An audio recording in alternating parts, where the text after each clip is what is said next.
तो जिस विषय में आज हम बात करने वाले हैं उस विषय का नाम है परमेश्वर दोषी नहीं है। जी हां, परमेश्वर दोषी नहीं है।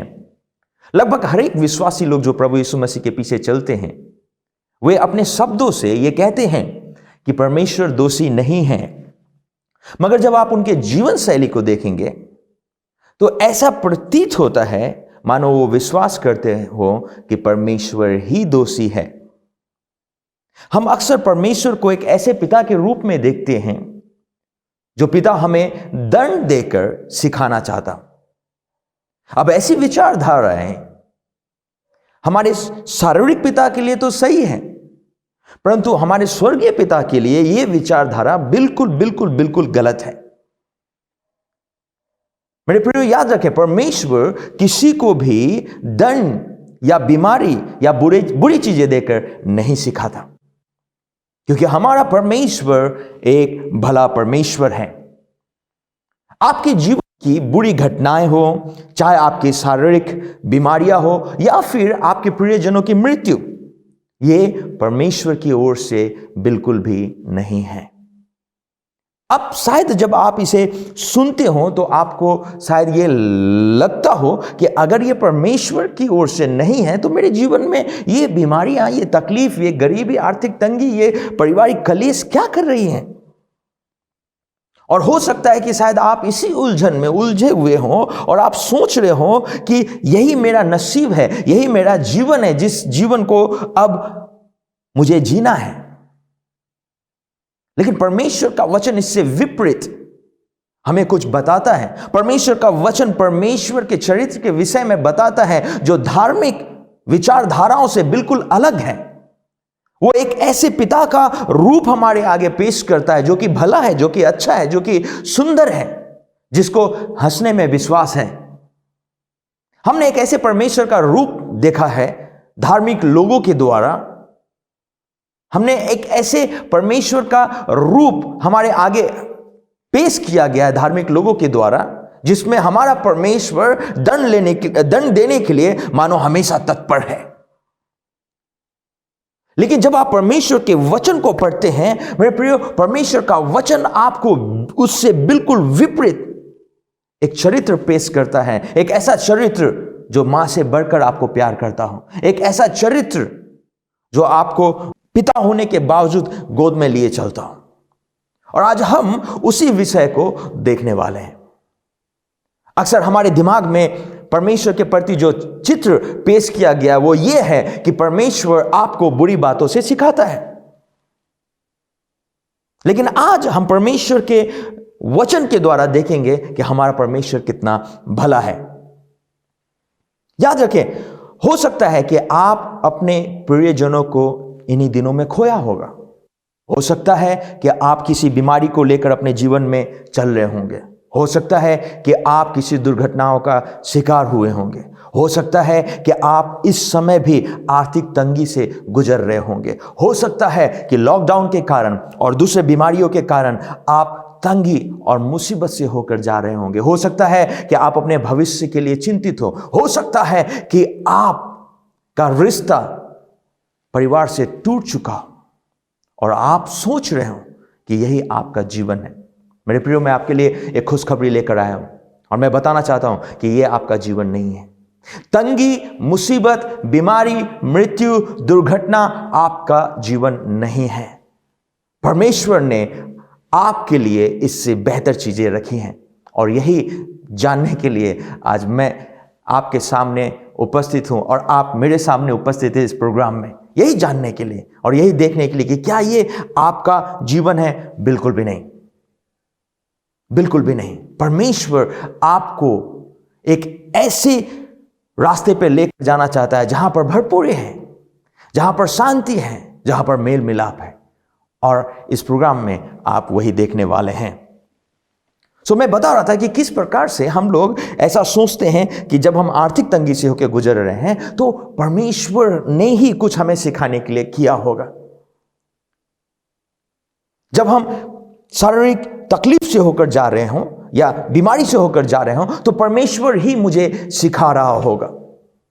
लेकिन ऐसा बिल्कुल भी नहीं है। इनमें से किसी भी चीजों का दोष परमेश्वर नहीं है। इनमें से किसी भी चीजों का दोषी परमेश्वर नहीं है। इनमें से किसी भी चीजों का जिम्मेदार परमेश्वर नहीं है। ना आपके बीमारी के लिए वो जिम्मेदार है, नहीं वो आपके आर्थिक तंगी के लिए जिम्मेदार है, नहीं वो आपके टूटे हुए रिश्ते के लिए जिम्मेदार है, और नहीं वो आपको बीमारी, श्राप और मृत्यु से कुछ सिखा रहा है, क्योंकि वो एक भला परमेश्वर है। वो आपको बीमारी और तकलीफ से कुछ नहीं सिखाता है। मेरे प्रियो, याद रखें, मैं ऐसा मानता हूं कि हर एक वो विश्वासी जो लोग प्रभु यीशु मसीह के पीछे चलते हैं, उनके पास में परमेश्वर का एक अच्छे चरित्र का सही प्रकाशन होना बेहद जरूरी है। अगर एक विश्वासी के अंदर परमेश्वर के भलाई का सही प्रकाशन नहीं है, तो वो अपने पूरे जीवन भर मारा मारा फिरेगा, तंगी में जिएगा, टूटेपन में जिएगा, बदहाली में जिएगा। और इसीलिए यह बेहद जरूरी है कि हम तमाम विश्वासी लोग यह समझ लें कि हमारा परमेश्वर कितना भला है। जी हां, मैं फिर से कह रहा हूं, परमेश्वर आपको बीमारी से नहीं सिखाता है। और हम देखेंगे अगर वो हमें सिखाता तो किस प्रकार से सिखाता है, लेकिन मैं आपको बताऊंगा परमेश्वर सिखाता है लेकिन बीमारी से नहीं। और हम इसी वचन को देखेंगे। हम यूहन्ना के पत्री में पढ़ेंगे। अगर आप देखेंगे परमेश्वर का वचन, पहला यूहन्ना अध्याय 1:5 में यह कहता है। पहला यूहन्ना अध्याय 1:5 में यह कहता है, जो समाचार हमने उससे सुना और तुम्हें सुनाते हैं वो यह है कि परमेश्वर ज्योति है और उसमें कुछ भी अंधकार नहीं है। इसे देखें, इस पत्री को देखें। यह एक ऐसे प्रेरित के द्वारा लिखी गई पत्री है जो अपने समय का सबसे बुजुर्ग प्रेरित था। उस प्रेरित यूहन्ना ने अपने जीवन में कई उतार चढ़ाव देखे, कई तकलीफें देखी, कई मुसीबतें देखी, लेकिन तमाम मुसीबत और तकलीफ के बावजूद, उन तमाम प्रोसिक्यूशन के बावजूद प्रेरित यूहन्ना यूं कहता है कि परमेश्वर में कुछ भी अंधकार नहीं। उसने ये नहीं कहा परमेश्वर ने मुझे काला पानी के सजा से सिखाया, उसने ये नहीं कहा कि परमेश्वर ने मुझे दुख और तकलीफ से सिखाया। वो यूं कहता है कि परमेश्वर में कुछ भी अंधकार नहीं। जो समाचार आज हम आपके समक्ष लेकर आए हैं, ये यूहन्ना का ही सुसमाचार है। और हम आपके समक्ष, मैं reverend Ricky Thapa, dominion life ministry, आपके समक्ष यही सुसमाचार लेकर आते हैं कि परमेश्वर उजियाला है और उसमें कुछ भी अंधकार नहीं।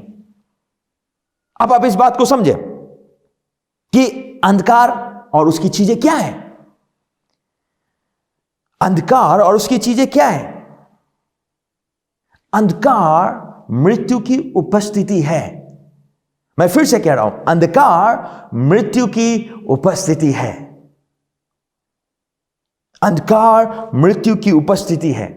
बीमारी, गरीबी, श्राप, मृत्यु, अकाल जैसी चीजें अंधकार की चीजें हैं और इन्हीं चीजों के द्वारा इस संसार में मृत्यु आती है। तो यूहन्ना अपने पत्री में हमें यह कह रहा है कि परमेश्वर बीमारी, गरीबी, श्राप, मृत्यु जैसी चीजें नहीं लाता है। क्यों? क्योंकि ये चीजें अंधकार की है और परमेश्वर के अंदर कुछ भी अंधकार नहीं है। और अगर परमेश्वर के अंदर कुछ भी अंधकार नहीं है तो उसके अंदर न बीमारी है, न श्राप है, न मृत्यु है। आप समझे इसके, आप इसे ऐसे समझे, अगर परमेश्वर उजियाला है और उसके अंदर कुछ भी अंधकार नहीं, अर्थात उसके अंदर कुछ भी बुराई नहीं, कुछ भी श्राप नहीं, कुछ भी तकलीफ नहीं, तो वो कैसे मुझे और आपको दंड देकर, बीमारी देकर, श्राप देकर और आर्थिक तंगी देकर सिखा सकता है?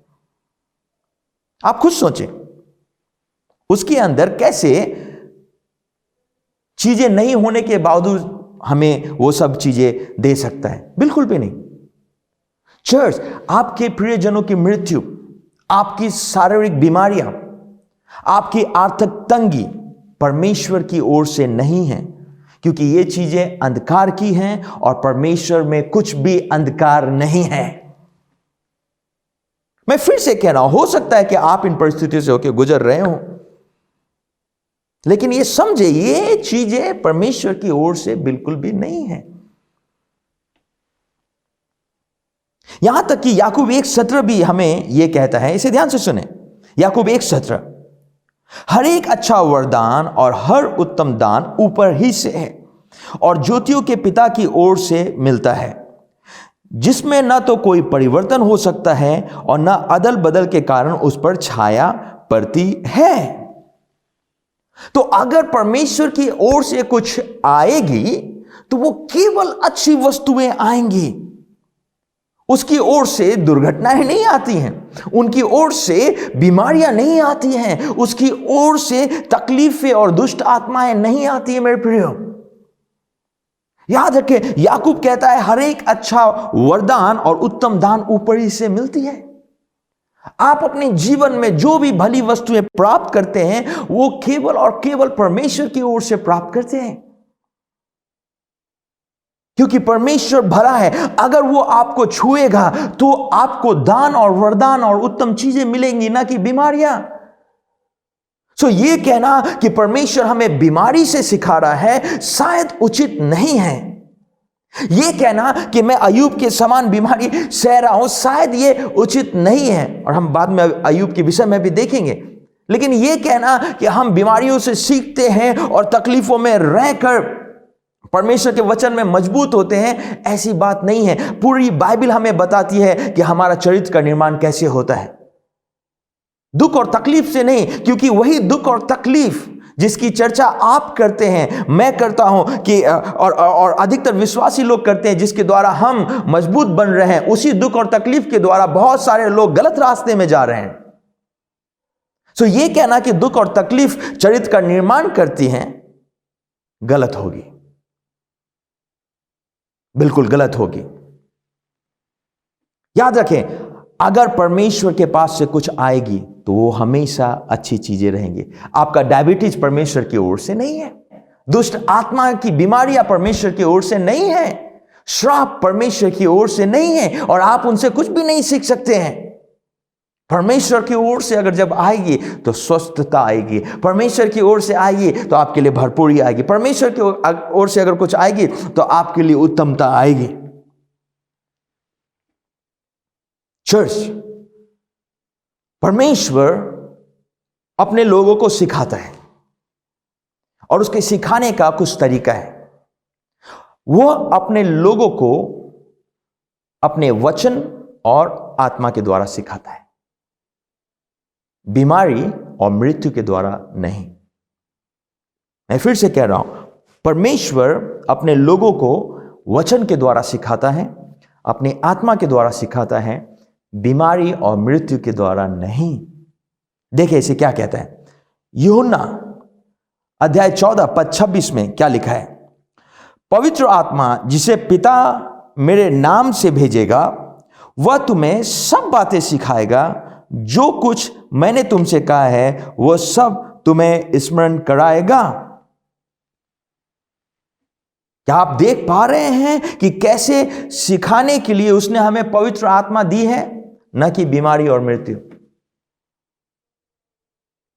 अगर वह आपको सिखाना चाहता है मेरे प्रियो, तो उसने इस संसार में पवित्र आत्मा हमारे लिए रखी है, ताकि जब हम प्रभु यीशु मसीह के नजदीक आए वो अपने आत्मा के द्वारा हमें सिखाएं। हम बीमारी और तकलीफों से नहीं, लेकिन उसके आत्मा और उसके वचन से सीखते हैं। याद रखना, परमेश्वर बहुत भला है। उसने हमें यीशु के द्वारा एक ऐसा जीवन दिया जिसमें भरपूरी है। अगर उसने हमें भरपूरी का जीवन दिया है तो वो फिर क्यों हमें भरपूरी का जीवन देकर घटी, कमी और बीमारी और श्राप और मृत्यु देगा, जब उसने हमें पहले से ही भरपूरी दी है। यीशु ने खुद कहा है, मैं आया कि तुम जीवन पाओ और भरपूरी का जीवन। भला वो भरपूरी का जीवन देकर हमको फिर से घटी कमी में क्यों रखेगा? लेकिन इसके पीछे शत्रु का एक बहुत बड़ा हाथ है। ये परमेश्वर की ओर से नहीं है, लेकिन ये शत्रु की ओर से है। आप जिन भी बीमारियों का सामना कर रहे हैं, जिन भी तकलीफों का सामना कर रहे हैं, जिन भी मुसीबतों का सामना कर रहे हैं, ये आपके शत्रु की ओर से है, आत्मिक शत्रु की ओर से है, न कि परमेश्वर की ओर से।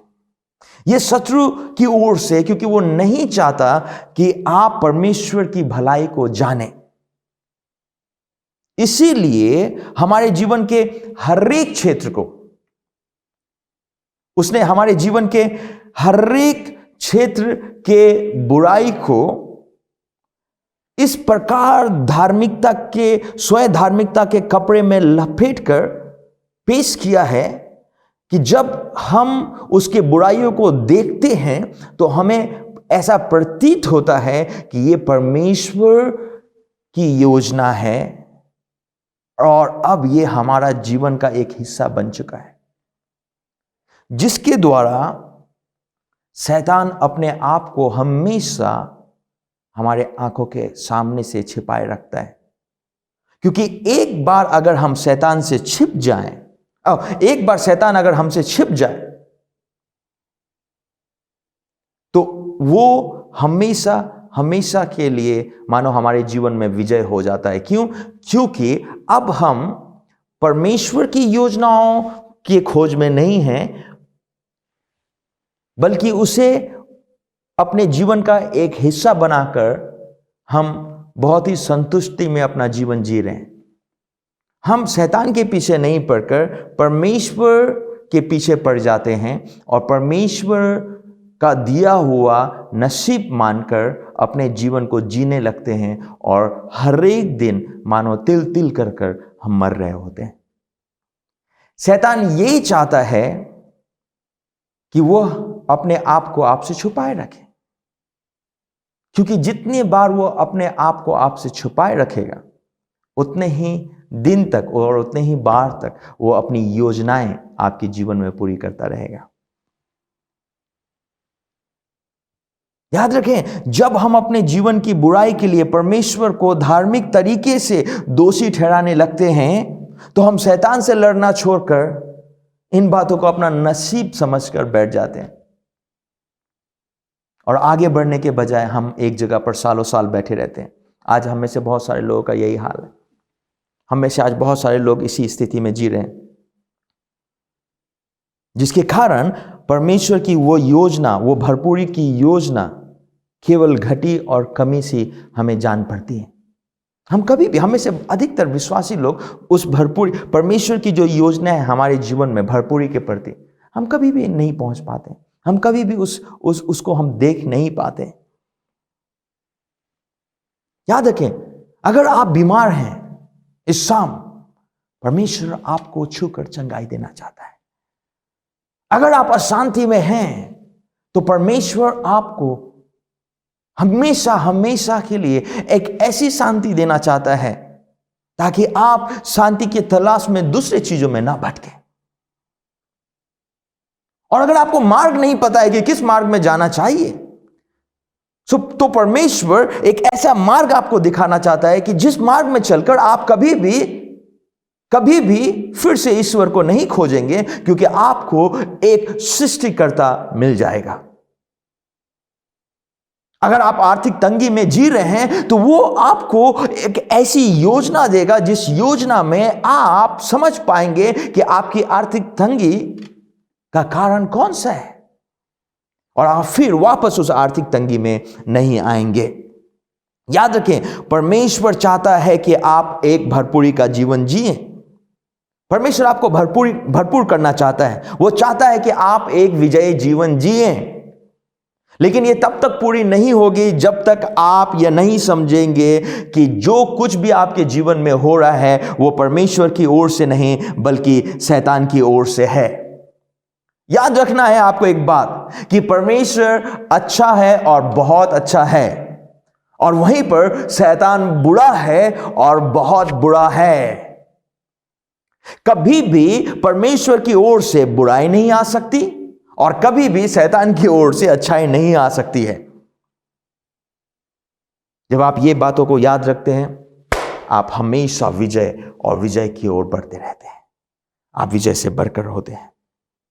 आपके लिए प्रार्थना करने से पहले मैं आपको एक और बात बता देना चाहता हूं। जैसा कि बहुत सारे लोग सोचते हैं कि अगर परमेश्वर ने अय्यूब को बीमारी दी तो फिर हम कैसे हमेशा के लिए चंगे बने रह सकते हैं।